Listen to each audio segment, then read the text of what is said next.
과거에 내가 열심히 근무했던 대가를 그 해에 받았을 뿐인데 그쵸. 최고세율을 맞는다 그러면 좀 불합리한 게 있을 거예요. 불합리하죠. 그래서 이제 조금 특례를 주고 있어요.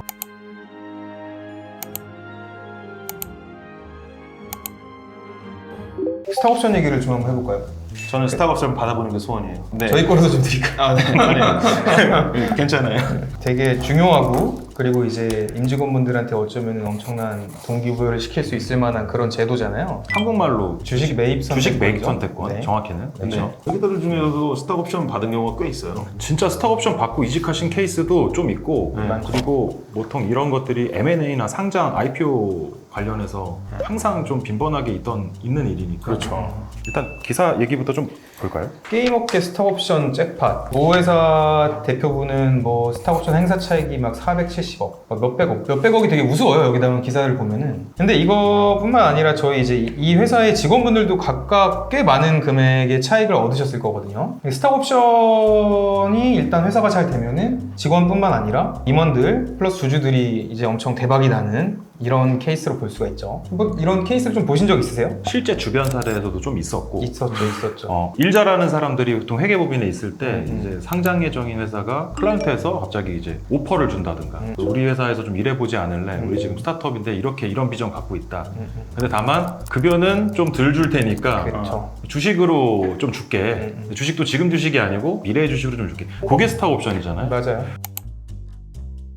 근데 저 여기서 기사를 보면 이제 좀 궁금한 것들이 눈에 띄어요. 행사 가격 이런 거 되게 중요한 것 같아요. 이제 얼마에 살 수 있냐? 살 수 있냐는 거죠. 얼마에 살 수 정확히는. 있냐는 거. 그럼 누구한테 줄 거냐? 이게 줄 수 있는 대상이 한정돼 있어요. 그쵸. 그러니까 아무한테나 막 줄 수는 없고, 뭐 당연히 임직원들은 당연히 줄 수 있고, 그 외에 이제 외부 전문가들한테도 줄 수 있더라고요. 변호사, 회계사 이런 자격이 있으신 분들한테는 줄 수 있어요. 근데 이제 아까 김도현 회계사 얘기한 것처럼 포인트가 있어요. 급여를 많이 못 주는 대신에 이제 스톡 옵션을 준다라는 게 진짜 제가 생각하는 포인트인데. 핵심이죠. 회사 입장에서. 맞아요. 왜냐면 스타트업들은 초기에 자금이 넉넉하지가 않잖아요. 없죠. 돈이 없죠. 근데 이런 분들이 되게 유능한 인재를 데리고 오려면은 결국엔 급여를 줄 수 없으니까 그 다른 뭔가가 필요하거든요. 근데 그걸 가장 대표적으로 이제 쓰는 게 이제 스톡옵션이죠. 회사 입장에서는 지금 당장의 그 현금 유출 최대한 줄이면서 미래를 담보로 좀 땡겨 쓰는 맞아요. 느낌이고 네. 종업원 입장에서 봤을 때는 예를 들어 뭐 연봉 1억 제한받고 가는 것보다 여기 나중에 2조짜리 회사 될 것 같은데 그쵸. 나 그때 지분 1%라도 갖고 있으면 100억이잖아요. 그쵸. 그걸 선택하겠다. 거기에 걸겠다. 서로 이해관계가 딱 맞아 떨어지는 거죠. 그런 상황인 것 같은데 어떻게 보면 약간 열정페이로 데리고 오면서 능력 있는 사람들을 우리 대단할 거야. 그렇죠. 네. 너 좀 여기서 일 좀 해봐. 미래에 그다음에 나갈 나중에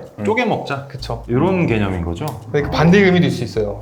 우리가 망하면 너도 망하는 거다. 태우라는 거죠. 그렇죠. 스탁옵션을 받으시는 분이 회사의 가치를 올리기 위해서 최선을 다하면은 그게 결국엔 개인의 이익으로 이어지는 거거든요. 이게 이제 이 제도의 제가 보기에는 가장 포인트 핵심이죠. 같아요. 그래서 나중에 회사가 잘 되면 진짜 대박인 거고, 그리고 누가 잘된 회사의 임직원이다 그러면 의뢰 물어보잖아요. 너 스톡옵션 받았어? 주식 좀 받았냐고. 네. 그래, 나 조금 받았어. 이러면 오늘 너가 결제해.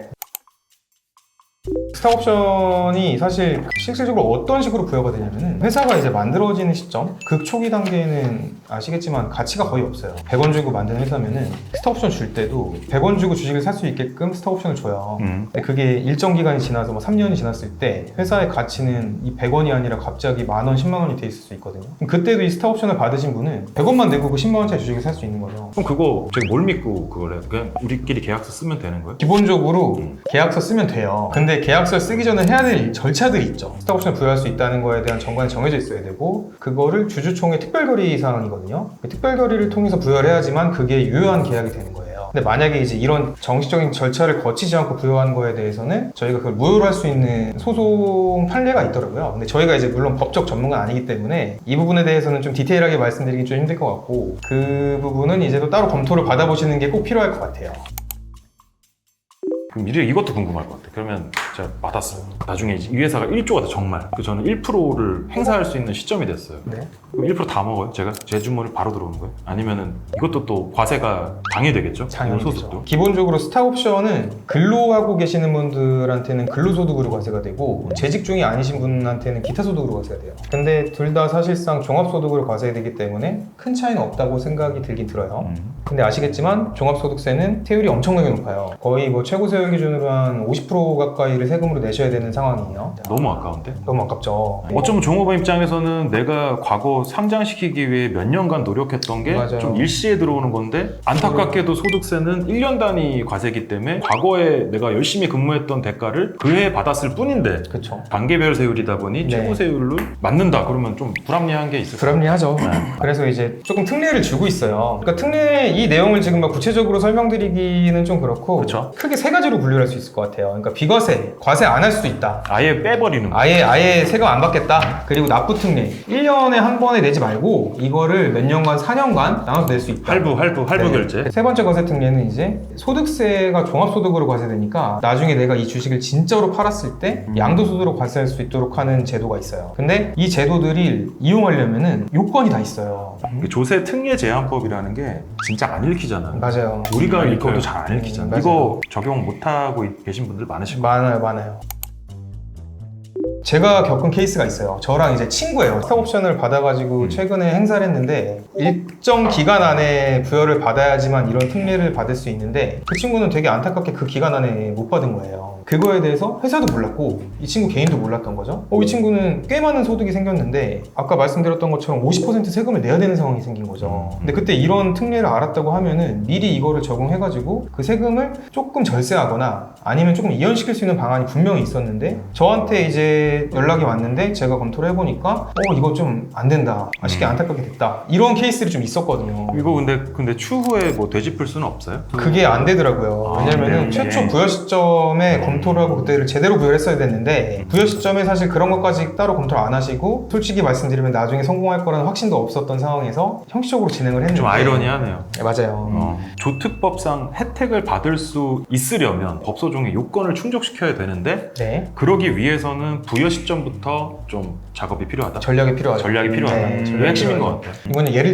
든 거예요. 내가 주식을 1%를 받는 경우가 있고 0.8%를 받는 경우가 있다고 가정했을 때 1%를 받았을 때는 이런 특례가 적용이 안 되고 0.8%를 받았을 때는 특례가 적용이 되는 거예요. 되게 고급진데. 그러면 0.8%랑 1%는 그냥 딱 봤을 때는 1%가 훨씬 더 0.2%가 높으니까 더 이익이라고 생각이 되겠지만 인마이 포켓은 적어진다? 더 적어지는 거죠. 이게 0.8%로 이런 혜택을 받는 게 내가 가질 수 있는 그 베네핏이 더 많을 수 있다. 실은 저희가 이런 일 하는 사람들인데 맨날 이게 쓸데없는 얘기 사실은 이게 되게 중요한 작용을 엄청 하거든요. 중요해요. 엄청 그럼요. 특히 세무라는 관점에서 봤을 때는 이상이냐, 초과냐, 아니면 미만이냐 맞아요. 이런 게 되게 중요해요. 맞아요. 그 법 한 줄이 어떻게 해석하느냐에 어떻게 따라서 읽히냐가 큰 차이가 있기 때문에 되게 중요하다. 그렇죠. 스톡옵션 때문에 세금을 내야 될 것 같아 라고 연락 오시는 분들은 다 굉장히 표정이 안 좋으세요. 자릿수가 맞아요. 자릿수가 왜냐하면 상황이 다르지. 이렇게 세금이 높을 줄은 몰랐던 거예요. 그렇죠. 인마이 포켓이 됐다가 나중에 종합소득세 맞아요. 소득세 때 내는 거기 때문에 약간의 시점 차이가 있어요. 돈을 받는 시점이랑 세금을 내야 되는 시점. 그리고 뭐 샀을 수도 있잖아요. 그럼 이미 더 썼을 수도 있죠. 그러니까 뭐 신고 자체를 안 하는 경우는 좀 드물긴 할 것 같은데 요게 한 번씩 또 국세청에서 점검을 해요. 기획처럼 이제 뭐 스톡옵션이라서 하는 게 아니라 가끔 한 번씩 그렇죠. 이런 것들을 잘하고 있나 부여하는 회사 입장에선 원천세 이슈가 달려 있을 수 있고 뭐 받는 입장에선 소득세 이슈가 있어. 이거 일타 쌍피 맞아요. 수 있잖아요. 그러니까 요 부분은 좀 뭐 그럴 수도 있기 때문에 좀 이제 관리가 잘 돼야 될 것 같아요. 그 행사 시점에 아까 여장현 회사가 말한 것처럼 내가 행사를 뭐 예를 들어서 5월달에 했어요. 그래서 주식을 받았는데 이 세금은 내년 5월에 내거든요. 근데 보통 주식을 받았을 때는 그거에 대해서 생각을 안 하세요. 그래서 사실 이제 자문인으로서는 항상 그런 것까지 좀 고려를 해서 말씀을 드려요. 그러니까 내년에 이만큼 세금을 내셔야 되니까 이런 거는 미리 준비를 하고 계셔야 된다. 그러니까 이런 정도까지가 좀 검토가 필요할 것 같아요. 돈을 꼭 갖고 있어라 이런 개념보다는 그때 이 정도 세금이 나올 수 있다. 마음의 이런 걸 준비를 미리, 하셔라. 미리 아는 거랑 모르는 거랑은 큰 차이가 있으니까. 아마 그렇다 그래도 이런 고민 좀 해봤으면 좋겠어요. 그러네요. 저도 그래요. 네, 꿈이에요. 배 아프고 끝날 끝이니까. 근데 그 이제는 그 회사가 잘 될지 안 될지 모르는 거잖아요. 그런 것들도 이제 이렇게 오면은 그게 검토가 되는 건가요? 지금 말씀하신 부분은 그 오퍼를 받은 사람의 약간 개인적인 영역이에요. 그러니까 이분이 판단하기에 일정 수준의 급여를 받고 있는 것보다 이게 더 가치가 있을 거라고 판단을 하는 거죠. 근데 이제 물론 안 된 케이스도 많아요. 그러니까 나는 이 회사가 엄청나게 커질 거라고 생각해서 스톡옵션을 받고 갔지만 생각보다 꽤 긴 시간 동안 엑시트를 못한 경우도 많긴 한데 그러니까 이제 그만큼 보상이 큰 거예요. 사고 사례를 말하라 그래도 많이 많죠. 말할 수 있을 것 사고 사례도 같은데. 많죠. 저희 같은 자문인들이 이 회사가 잘 될 거다 안 될 거다라는 얘기는 저희가 드릴 수가 없어요. 그거는 이제 어쨌든 스톡옵션을 받으시는 분이 개인적으로 판단하셔야 되는 영역이고 그 결과는 어쨌든 3년이든 2년이든 시간이 지난 다음에 그때 이 회사의 밸류가 얼마나 될지는 사실 아무도 모르잖아요. 지금 당장 내일 주식이 어떻게 될지도 아무도 모르는데 그렇게 이해해 주시면 될 것 같아요. 스탁 옵션을 부여함으로 인해서 그리고 그 스탁 옵션을 받고 인재들이 모이는 것만으로도 또 어떤 긍정적인 신호를 줄 맞아요. 수 있는 거니까 맞아요. 오 이거 뭐 있나 본데 네, 진짜? 그런 시그널 약간 이런 시그널 이게 항상 시그널 싸움이기 때문에 예를 들어 여장현이 1,000만 원 들어갔다 저 안 들어가죠. 시그널이죠. 들어가지 망할 말고. 뭐 나한테 시그널을 준 내가 거잖아. 가면 같이 가겠죠 뭐. 그래서 스탁 옵션이 오히려 이제 개개인분들한테 궁금한 게 진짜 많으실 것 같아요. 그래서 그런 것들은 뭐 저희가 답변 드릴 수 있으니까 뭐 댓글이나 이런 데 좀 문의 주시면은 저희가 간단히 답변 드리도록 하겠습니다. 저희는 세금 얘기를 합니다. 이게 제일 중요해요. 네. 사실 돈 벌려고 하는 건데 절반이 세금이면 또 이거 재미없거든요. 아. 그런 얘기를 하기 때문에 가치가 있는 얘기일 것 맞아요. 같아요. 네.